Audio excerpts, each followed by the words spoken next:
Hey y'all, welcome back to my channel. My name is Carrie and this is my March wrap-up. In the month of March, I read 25 books.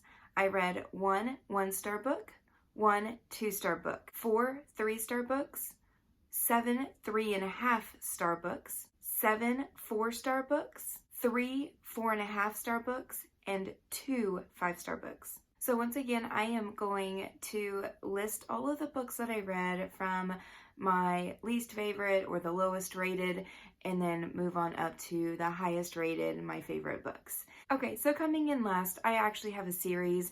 I started the book in February, so the first book I read was in my last month's wrap-up. That was Fallen Too Far by Abby Glines. I gave that one 3.5 stars. Thought it was okay. It was a reread for me. The next two books in the series, Never Too Far and Forever Too Far, are going to be coming in last for me. The second book in the series, I gave 2 stars. The third book, which is Forever Too Far, I gave 1 star. These were all rereads for me. I gave them like 4 and 5 stars last time I read them, which was several years ago. And since then, my taste has changed. The amount of reading that I've done, amount of great reading that I've done has changed. And so these books have not stood the test of time for me whatsoever. If you don't know what this series is about, it is about Rush and Blair. Blair moves to a new town. Her mother has just passed away. She moves in with her father, and her father actually has left with his new wife, and she is stuck living in this house with her stepbrother, and it is their romance. It is not very well done. For how taboo this sounds, it's not taboo at all. Like, there's hardly any mention of the fact that this is her stepbrother that she's dating. There is a conflict that I'm just not a huge fan of in the series, and as the series progressed, the first one started out okay. The second one had a trope that I really hated. I forgot that this happened in the series. And the third book, I was over it. I was done. I didn't like the characters. I didn't like the storyline. I wouldn't recommend. The next book that I have to talk to you about is Signed. This is by Marnie Mann, which is a new to me author. This is about James and Brett. James is a female. Her first name is James.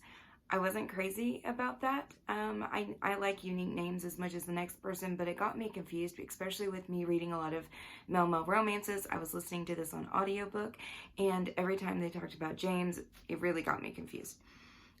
The execution of this book was not the best, I will say. It is about a famous person, a famous girl. She's the actress, and her boyfriend of 2 or 3 years, they had worked together on a TV show, and they were like high school sweethearts, the only person she had been with.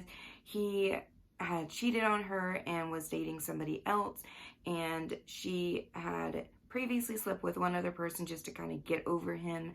And a couple months later, she walks into a bar, sees this guy. It's like this instant love connection. And they start dating, and it's kind of like this whirlwind romance. And all of a sudden, a sex tape comes out with her in it, and he turns into an asshole because he thinks that she's cheating on him. I didn't really believe their love connection. It felt kind of rushed, and it just wasn't very believable to me. I wasn't really crazy about either of the characters. I like the idea of a sex tape coming out with it being a famous person and getting over it. There was kind of a whodunit aspect in this book that I actually really enjoyed. It was a little, it was okay. It was a 3-star read. It was really quick, so if you are wanting a really quick listen on Audible Escapes, this is on there. I would recommend it in the fact that it is a very quick listen. It's like 5-hour audiobook. I really got through it within just a couple of hours, and it was an interesting read, but it wasn't my favorite book. It's not one that's going to stick with me a long time. Next, I have Man Candy. This is by Melanie Harlow. This is a brother's best friend romance. It has an annoying heroine. It is pretty cliche. It was just an okay read for me. This follows Quinn and Jamie. I loved Quinn. I thought that he was funny and sweet and charming and swoony, and I really just didn't like Jamie. Another thing that I really didn't like, this is, like I mentioned, this is a brother's best friend romance. Jamie was always in love with Quinn in high school, and Quinn kind of turned her down. She tried to kiss him one night and he turned her down, and it's years later, she hasn't seen him, and he is moving into her townhome. They live on top of each other, so it is their love connection. It was okay. It wasn't my favorite. Next, I have Forbidden. This is by Danielle Jamie. This is also a new to me author. This is a stepbrother romance. It is very forbidden. It does have some cheating. It's very high in angst. It's also very short. It is on Audible Escapes. I recommend. I gave it 3 stars because of the cheating. I don't like when books have cheating whenever the main character gets with the heroine and you know that is the couple, like the main couple, that's who they're supposed to be with. Like, he sleeps with her one night and then immediately sleeps with somebody else the next night. I had trouble with that.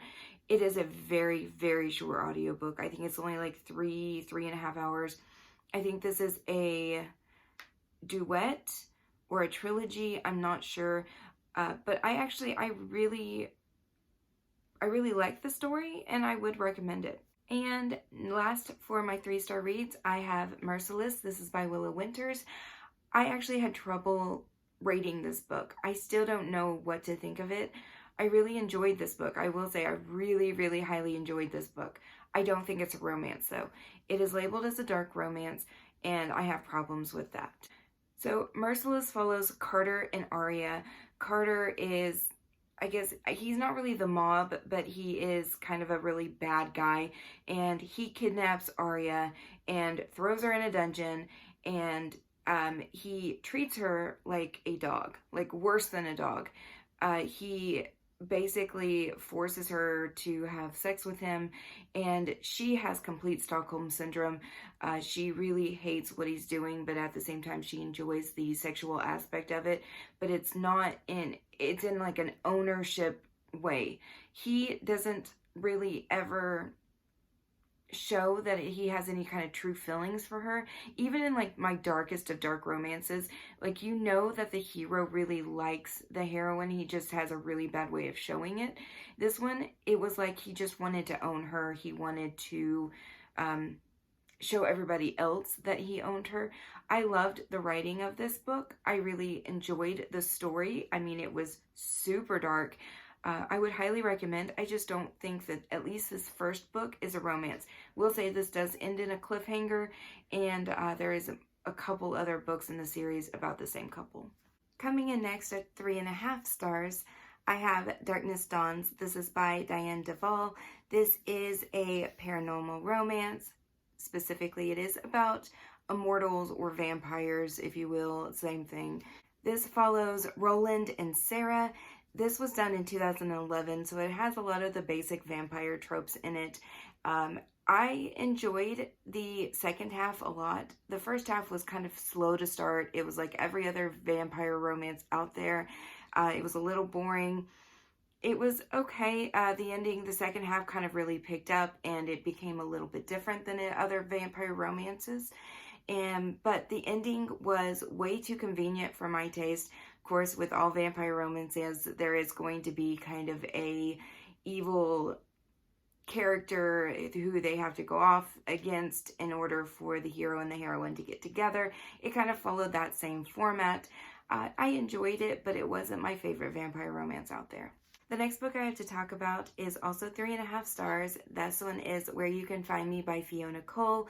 I believe this was her very first book that she ever put out. I gave it 3.5 stars. I still really enjoyed this one, though. I didn't quite connect with the characters as much as I was hoping for. This opens up to a super hot, steamy scene. This is about Llewell and Jack. Jack is a private investigator, owns his own company. He is an ex-Marine, I believe it is. And Llewell is a scientist. She's kind of a nerdy girl. And they get together, they hook up at a club. This has a super hot threesome scene with another guy in it. It also has a whodunit aspect throughout the whole book. They are trying to find a serial killer. It has some really graphic and gruesome scenes in it. And for some reason, I did not see the twist coming at all. I enjoyed this book. I highly recommend Fiona Cole, period, all of her works. This one, like I said, I didn't quite connect with the characters and their love story as much as I was hoping to, which is why I gave it 3.5 stars, but I still highly recommend it. Coming in next, also with 3.5 stars, I have Double Fool by Kendall Alexander. This is the first book that I've ever read by this author. It is a male-male romance. It is cringy as fuck. So the first half is so bad. The first scene, like the prologue in the first scene, is so cringy. I just no at first. I almost DNF'd this. I have read this with my entire book babes that I have a reading group with every single week. And we all kind of felt the same. Several of them did DNF this book. I stuck with it. The second half really picked up, and I really enjoyed the second half of the book. But it was super hard getting through that first half. I have never read a more cringy male-male romance. It is, yeah, it's based around football. It does have a mystery aspect to it. I am curious. There is a second book that follows a private investigator that I am actually very curious to read. But if you go into this, know that the first half of this book is not that great. The second half really picks up and it gets interesting. The next book I have to talk about is Parental Guidance. This is by Avery Flynn. I gave this one 3.5 stars as well. This follows Zara and Caleb, and it is sugary sweet. It is a hockey romance. There's not very much angst or drama. It does have a fake dating aspect to this story. It is, like I said, sugary sweet and cute, but it's not very memorable or something that I'm going to just want to reread or be obsessed with a year from now. Next on this list at 3.5 stars, I have Kiss and Breakup. This is by Ella Fields. This follows Dash and Peggy. They are in high school. It is a friends to lovers trope, and Dash is kind of the playboy high school guy who sleeps with everybody, does drugs, and is, kind of like the cool guy with a cool car and everything. Peggy is his best friend since they were in diapers. She is kind of, she's pretty, but doesn't really date anybody, hasn't ever had a boyfriend, basically because Dash has told all the guys at school to not date her. So it's kind of one of those cases where he doesn't want her, but he doesn't want anybody else to have her. She gets a new haircut, gets her braces taken off, and all of a sudden, guys just don't care that Dash doesn't want them to date her. They're going to try and date her anyway, and Dash realizes he's in love with her. I actually kind of like Dash's character. Peggy actually kind of really annoyed me, and then it was like she treated him like crap and then made him grovel, and it was just very immature characters. It is set in high school. I knew what to expect going in. That's why I gave it 3.5 stars, because I think I'm over the whole high school thing. I'm 31 years old, and it's kind of hard to relate to those characters and their immaturity. They are expected to be immature. They're in high school. I get that. It's just, this was a case of, it's me, not you. It was okay. It was actually a pretty good listen to. I did listen to it on audiobook. I'd recommend it if you're into the high school friends to lovers, back and forth dating trope. The next book I have to talk about is The Wright Brother by K.A. Lind. This was a new to me author as well. I've heard a lot about her, but I hadn't read her. I actually really enjoyed this book. This follows Jensen and Emery. They have known each other their whole lives. Jensen is part of the Wright brothers. He is the CEO of a major company, kind of a millionaire with his own plane and, rich guy. They are all from Lubbock, Texas. Emery is a small town girl. She moved away to go to college at the University of Oklahoma, so I already like her. And it is their love story. So Emery moves back to Lubbock and is hanging out with her best friend who invited her to go to a wedding. The wedding happens to be the sister of her ex-boyfriend. Jensen happens to be there. Jensen also happens to be the older brother of her ex-boyfriend. So there is the trope that is a little bit forbidden. It's not really played into that much though, but I still really enjoyed this book. It was a little insta-lovey for my taste, but I did enjoy it. I really enjoyed listening to the audiobook of this one. And the last 3.5-star book I have to talk about is Crank. This is by Adriana Locke. This was also the first time that I've read a book by this author, and this follows Sienna and Walker. Sienna is kind of role reversal from the last book. This is also a small town romance. Sienna comes from a rich family though, and Walker is a small town mechanic. So I really enjoyed both of these characters and the story as a whole.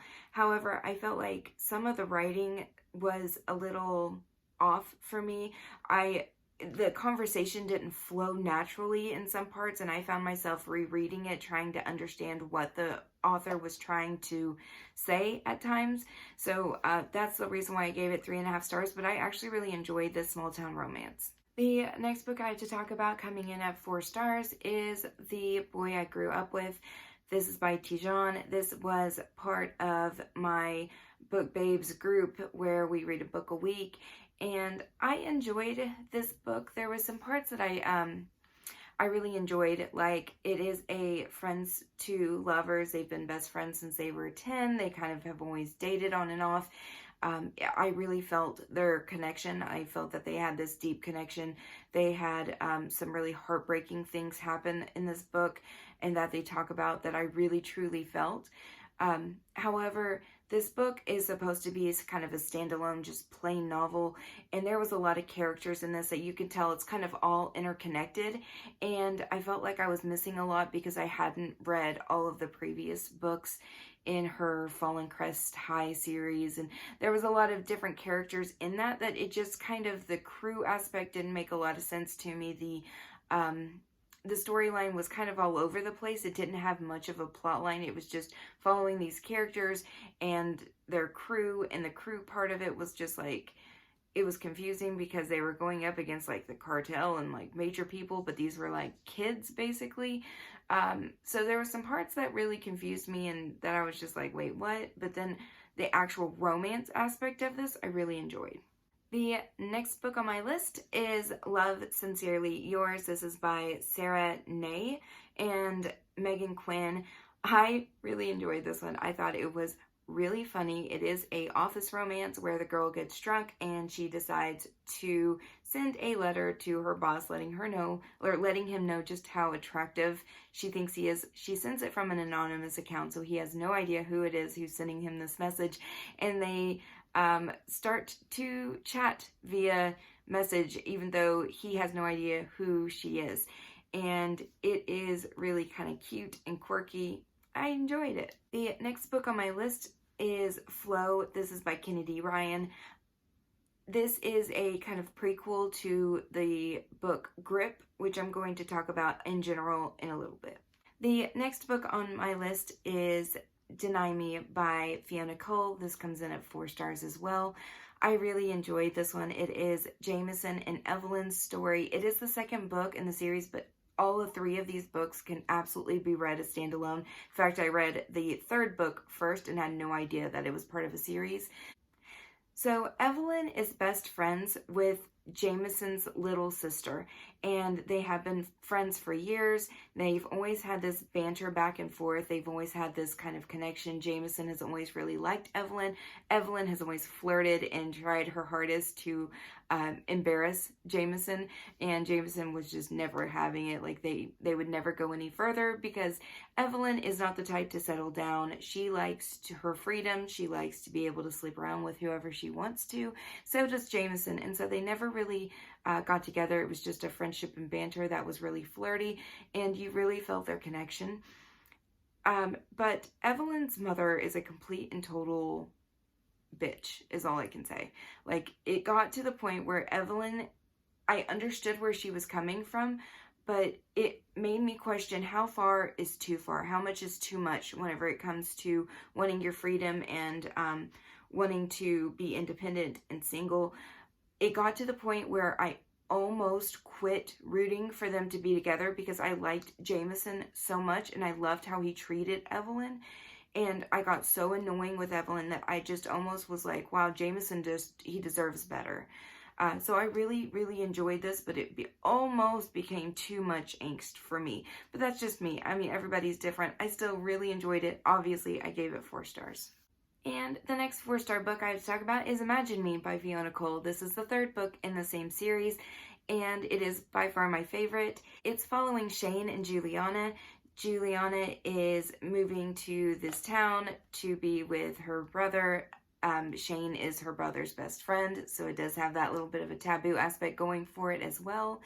And she met Shane at her brother's wedding, and they had a one-night stand. It was the best sex of her life. She ends up moving to this town to start a new job, but also trying to see if maybe she can get with Shane. Shane is older than her. There is a age gap romance in this. I mentioned this in my age gap recommendations. I highly recommend. I really enjoyed the story. The next book on my list at 4 stars is Let's Get Textual by Tegan Hunter. This was also a new to me author. I loved this book. This follows Zach and Delia. This is definitely a rom-com. It's laugh out loud funny. There is baby goats in this, and it is just super sweet, almost sugary sweet. There is one aspect, the conflict in this, that just didn't really work for me. It just kind of felt out of place in such a funny, sweet book that it was just like, oh man, why'd you have to throw that in there? But that's the only reason why I gave it 4 stars. Other than that, I was smiling like crazy. This is definitely a slow burn romance. There's not a huge amount of steaminess to this book, especially for like the first 3/4 of the book. But it was just so swoon-worthy and so adorable. Their text back and forth and their banter, and I was smiling like an idiot. It just reminds you of like falling in love for the first time. I loved this book. I also really, really want to get the physical book of these because the covers are just perfect. Coming in at 4.5 stars is Rebel Heart by Vicky Lynn and Penelope Ward. This is the 2nd part of a duet, and this book just got me. I will say, I don't want to give almost anything about this book away, in fact, about the whole duet away, because you just really need to go in blind. This book, I was wondering from the very beginning how in the world these 2 characters could get together. Not because either of them did anything wrong, per se, but just the situation that they were put in, the coincidence, but it just being so heartbreaking, and it was almost realistic. I mean, it was a little too convenient maybe, but it's something that I could see actually happening in real life. It's heartbreaking, and this book is just so good. I loved both of these characters so much. This is a book I want to reread. I love this entire duet so much. 4.5 stars. Highly, highly recommend the series. The next book on my list, coming in at 4.5 stars, is Scorched. This is by Jennifer L. Armentrout. This was the first time I've read anything by this author as well, and I knew nothing about this book going in. I will say that this book is about addiction, and it follows Andy and Tanner, and there is kind of a hate-to-love aspect of this story. I highly recommend this book.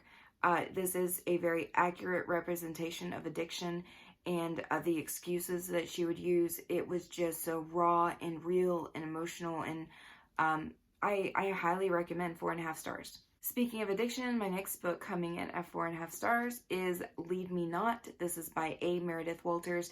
This also is about addiction, and it is probably the best and most realistic book I've ever read following addiction. This follows Aubrey and Max. They are in college together, and it is so emotional and very, very realistic. What he went through, the things that he would say and do, and what he would put Aubrey through, and how he treated her. I can personally say that this book is a very, very accurate representation of addiction to pills and what you would do and how you would react if you didn't get them. Just from my own personal experience, this is the most real representation of addiction, and it is heartbreaking. There's a second part of this book. I haven't read it yet. It was just almost too emotional for me. I had to put it down for a little bit, but I am going to read the second part. I loved the ending of this book. It is not a happily for now, even at this, I mean, it is, but it's not like they're not together at the end, but it's just, I highly, highly recommend this book. 4.5 stars, just about 5. I mean, really, it's so close to a 5-star book. I loved the story. And coming in next, at also 4.5 stars, I have Lick. This is by Kylie Scott. This is a rockstar romance, and if you guys have followed me for a little while, you know I love my rockstar romances. So this follows David and Evelyn, and David is in a band. It opens up, they are in Vegas, and they get married. And she wakes up the next day and has no memory. And it is their love story. It is so good. David did not take the place of Kellen. Nobody will, I don't think. But I still really, really highly enjoyed this book. Highly recommend. 4.5 stars. Cannot wait to continue on with this series. Coming in next on my list at 5 stars is Beg. This is by C.D. Rice. This is the first time I've ever read anything by this author. This is a super short novella. It is like 2.5 hours. I mean, it's ridiculously short, and it is so well done. You have an emotional connection with the characters. They are very well thought out characters. They have, I mean, there's no two dimensions about them, especially for how short this book is. You have a full idea of who they are and their history and their story. This follows Jonathan and Monica, and I don't really want to say anything about this book except for the fact that it is so well done. It is part of a series. I haven't continued on with the series yet, but I was just blown away at how well put together this book was, how short of a book it was, and I wanted more. So I highly recommend that you pick this up. It is on Audible Escapes. I highly recommend the audiobook. Coming in last is my favorite book of the month, 5 stars. It is Grip by Kennedy Ryan. This was the first book that I've ever read by this author. And I mentioned Flow. Flow is the prequel to this book. I actually read Grip first, and I'm glad that I did, because whenever I was reading this, they kept referring to having this great connection, this amazing connection for a week during spring break when they were younger, and then it kind of fast forwards and it's years later, and there's some things that happen. I don't want to give a lot of this book away, but I'm actually glad that I read this one first, because I didn't feel their connection as much as I felt it hearing about it, hearing them talk about their like 1 week together as this like amazing connection. But whenever I actually read about their connection, I'm like, well, that wasn't that like great. That wasn't like why he would spend years and years and years waiting for this girl. But Grip is a famous rapper, and he also happens to be the best friend of Bristol's older brother, so it does have that kind of taboo aspect in it. There is a lot of very sensitive subject matter, including police brutality and different things that happen in this book that is just, Kennedy Ryan does it so gracefully and so well written and really has you thinking. And I adored everything about this book. I loved the fact that he was a rapper. I had never read a book like that before, and it was so well done. I want to read the next book in the series. I loved this book. I am now a Kennedy Ryan fan, and I want to read everything she's ever written because this book was just so well done. Highly recommend. You guys need to go out and read this one. Alright, well, hopefully I didn't bore the hell out of you with all of the books that I read for the month. I was trying to be very quick about it because I did have 25 books to talk about. But anyway, let me know what your favorite book that you read in the month of March was in the comments below. Let's have a conversation about it. I'll talk to you guys soon.